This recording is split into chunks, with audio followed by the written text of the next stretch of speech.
아이에게 단호하게 훈육을 하고 난 뒤 마음이 찝찝했던 경험 한 번쯤 있으셨을 거예요. 그 찝찝함에 아이를 냉랭하게 무시하거나 반대로 미안한 마음에 과자를 쥐어주며 달래주셨던 적은 없으신가요?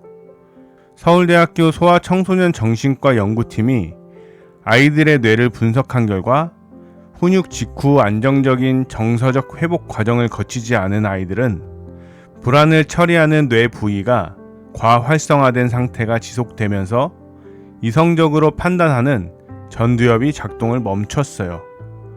쉽게 부모가 단호하게 가르치는 원칙이 아이의 뇌에 제대로 저장되려면 훈육이 끝난 직후 아이를 정서적으로 회복시켜주는 과정이 반드시 필요하다는 겁니다.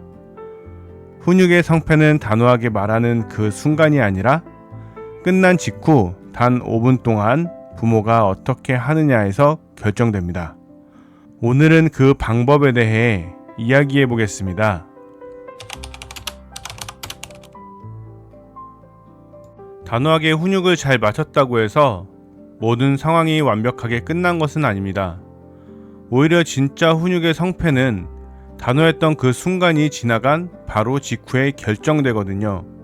하지만 많은 부모님들이 훈육 상황이 일단 마무리되고 나면 나도 모르게 아이에게 잘못된 신호를 주고 납니다. 상처나 감정적 골을 남기지 않기 위해 우리가 반드시 피해야 할 훈육 후 가장 흔하게 범하는 두 가지 실수가 있습니다. 첫 번째는 차갑게 거리를 두는 겁니다. 화가 아직 풀리지 않은 채로 아이를 무시하거나 냉랭하게 대하는 거죠. 부모 입장에서는 아직 서운한 감정이 남아 있으니까요. 그런데 이 순간 아이의 뇌는 왜 혼났는지를 기억하는 게 아니라 부모한테 버려졌다는 극심한 공포만 각인됩니다. 훈육의 메시지는 사라지고 마음에 깊은 상처만 남는 거예요. 두 번째는 미안함에 바로 달래주는 겁니다. 울먹이는 아이가 안쓰러워 과자를 쥐어주거나 오냐 달래주는 거죠. 부모의 속상한 마음은 이해가 되지만 아이의 뇌는 이것을 다르게 학습해요.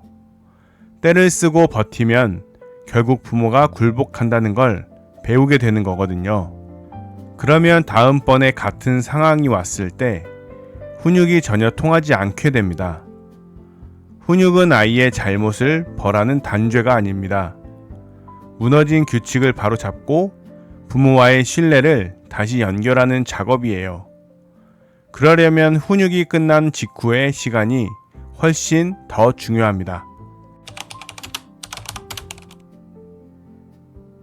훈육이 끝나고 아이는 방에 들어가 문을 쾅 닫아버려요. 부모도 거실에서 굳은 표정으로 멍하니 앉아있죠. 서로 아무 말이 없는 그 어색한 시간이 길어지다가 어느 순간 아이가 슬쩍 나와서 텔레비전을 켜고 부모도 모른 척 넘어가면서 그냥 흐지부지 끝나는 경우가 많아요. 이렇게 상황이 끝나면 아이한테 남는 게 과연 무엇일까요? 내가 왜 혼났는지, 다음에는 어떻게 해야 하는지가 아닙니다. 그저 혼났다는 불쾌한 기억이랑 부모와의 어색한 감정만 남게 돼요. 그 과정이 반복되면 훈육 자체가 관계를 멀어지게 만드는 도구가 되는 거예요. 지혜로운 부모님들은 그 이후 5분을 다루겠습니다. 훈육의 가르침은 그대로 유지하면서 아이와의 정서적 연결을 다시 만들어주는 거예요. 그것이 훈육을 2배로 효과 있게 만드는 방법입니다. 훈육 자체가 효과가 없는 게 아니에요. 훈육 후 마무리가 빠져 있었던 겁니다. 그 5분이 훈육의 모든 것을 결정하게 돼요. 그렇다면 훈육이 끝난 직후 부모는 아이에게 어떻게 다가가야 할까요? 마음속에 여전히 앙금이 남아있고 감정이 다 가라앉지 않은 상태에서 아이에게 먼저 다가가는 건 부모 입장에서도 참 어려운 일입니다. 하지만 이 짧은 회복의 과정이 빠지면 우리가 힘들게 전달한 훈육의 메시지는 아이 마음속에 원칙이 아니라 그저 차가운 상처로만 남게 돼요. 아이의 다친 전두엽을 다시 깨우고 단호했던 가르침을 단단한 자양분으로 만들어주는 방법은 결코 거창하거나 복잡하지 않습니다. 훈육이 끝난 직후 이 세 가지만 꼭 순서대로 실천해 보세요. 첫 번째, 먼저 손을 내밀어 주세요. 훈육 상황이 마무리되면 낮고 따뜻한 목소리로 아이에게 다가가세요. 아이의 손을 잡거나 어깨를 살짝 감싸주는 겁니다. 말보다 먼저 몸이 닿는 스킨십이 중요해요. 너의 행동은 잘못됐지만 너를 사랑하는 마음은 변함없어 라는 신호를 비언어적으로 먼저 전달하는 거죠. 이 짧은 체온의 접촉 하나가 아이의 뇌의 불안을 즉각 가라앉히고 부모의 다음 말을 받아들일 수 있는 유연한 상태로 만들어줍니다. 두 번째, 행동과 아이를 분리해서 말해주세요. 아이가 차분하게 진정되면 이렇게 말해주세요. 너가 나쁜 아이라서 혼낸 게 아니야. 아까 그 행동이 위험했기 때문에 말한 거란다. 이 말이 중요한 이유가 있습니다. 아이들은 혼이 나면 내가 나쁜 아이구나 하고 스스로 자책하는 경향이 있거든요. 그 자책이 아이의 자존감을 무너뜨립니다. 잘못한 건 아이라는 존재가 아니라 바로 그 행동이라는 걸 분명하게 짚어주어야 해요. 그래야 아이는 바꿀 수 있는 행동에 집중하게 되고 스스로를 나쁜 아이로 규정하지 않게 됩니다. 세 번째, 다음에 어떻게 할지를 같이 이야기해 주세요. 훈육의 완벽한 마무리는 혼내는 것이 아니라 대안을 알려주는 겁니다.